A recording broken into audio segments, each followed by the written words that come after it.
Welcome আমাদের চ্যানেলে তোমাদের স্বাগত। আজকে আমরা আলোচনা করব ইঙ্গো ফরাসি দ্বন্দ্বে ফরাসিদের পরাজয়ের কারণ। ভিডিও শুরুর আগে তোমাদের বলি, যদি আমাদের ভিডিও তোমাদের ভালো লাগে কিংবা আমাদের ভিডিও থেকে তোমরা উপকৃত হও তাহলে লাইক এবং শেয়ার করো। চ্যানেল সাবস্ক্রাইব করে বেল বাটন প্রেস করে অল করে দিও আমাদের সমস্ত ভিডিওর নোটিফিকেশন সবার আগে পাওয়ার জন্য। যদি তোমরা আমাদের ভিডিও ফেসবুকে দেখো তাহলে ফেসবুক পেজ লাইক ও ফলো করে দিও।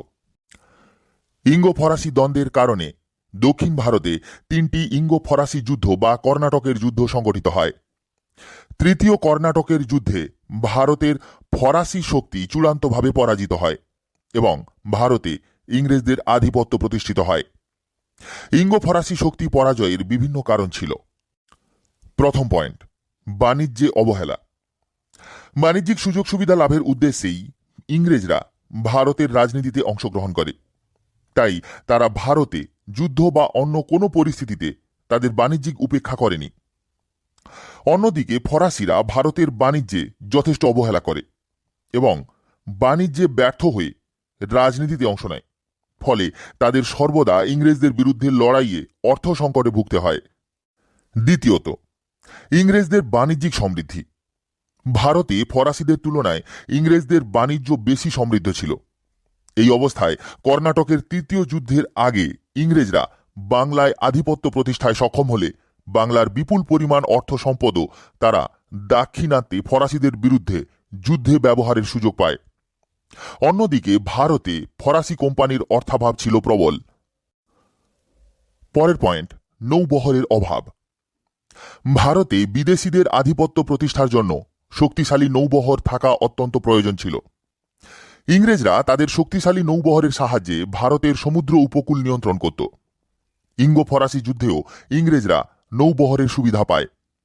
শক্তিশালী নৌবহরের অভাবে ফরাসিরা যুদ্ধে পিছিয়ে পড়ে।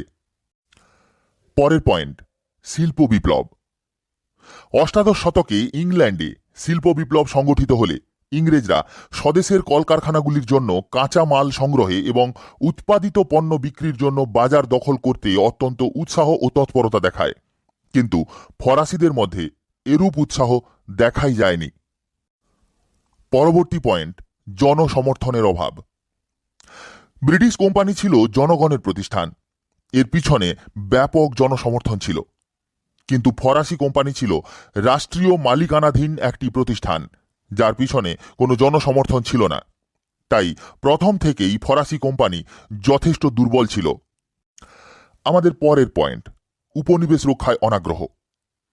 সপ্তবর্ষের যুদ্ধের সময় ইউরোপ এবং আমেরিকায় ইঙ্গো ফরাসি বিবাদ চললেও ইংরেজরা ভারতসহ বিভিন্ন উপনিবেশগুলি রক্ষায় আগ্রহী ছিল, কিন্তু ফরাসি সম্রাট ও মন্ত্রীরা ইউরোপে প্রাধান্য প্রতিষ্ঠায় বেশি আগ্রহী ছিল। উপনিবেশ রক্ষা বা নতুন উপনিবেশ প্রতিষ্ঠায় তাদের বিশেষ আগ্রহ ছিল না। আমাদের পরের পয়েন্ট, সেনাপতির ত্রুটি। দাক্ষিণাত্য ইঙ্গো ফরাসি বিবাদের সময় স্যান্ডার্স, আয়ারকুট, ফোর্ড, লরেন্স প্রমুখ ইংরেজ সেনাপতি যুদ্ধে অসামান্য যোগ্যতা ও দক্ষতার পরিচয় দিয়েছিলেন, কিন্তু অধিকাংশ ফরাসি সেনাপতিদের চারিত্রিক ত্রুটি এবং তাদের মধ্যে তীব্র অন্তর্দ্বন্দ্ব ছিল। ফরাসি সেনাপতি লালির ব্যবহার ছিল খুবই রুক্ষ। ডুপ্লে ছিলেন অত্যন্ত দাম্ভিক এবং উগ্র।